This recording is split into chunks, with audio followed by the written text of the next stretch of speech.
प्रतापगडच्या पैठ्याला तो 32 दाताचा बोकड छत्रपती शिवाजी महाराजांनी 1.5 मिनिटात असा टराटरा फाडून बाजूला फेकला आणि अफजल्या फाडल्यानंतर महाराज निघाले बरोबर त्या बोकडाचा त्या अफजल्याचा अंगरक्षक बंडा सय्यद बंडा.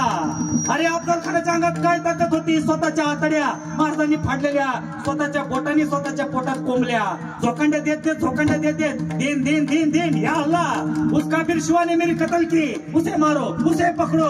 अरे त्याचा बॉडीगार्ड बंडा सय्यद बंडा हु दिन हातातल्या दांडबट्ट्यानं शिवाजी महाराजांच्या मस्तकावर वार करणार. एका नाभिक समाजाच्या पोरानं पाहिलं, अरे लाख मेले तरी चालते, लाखाचा पोशिंदा जगला पाहिजे. हर हर महादेव. आई भवानीची गर्जना केली. जो हात माझ्या शिवबाकडे उठला होता त्या माझ्या जीवाची महालानं त्या बंडा सय्यद बंडा नावाच्या बोकडाचा हात कोपऱ्यापासून बाजूला असा कापून असा लांब फेकून दिला. तिथं मंजूर झाली होते जीवाजी म्हणून वाचले शिवाजी.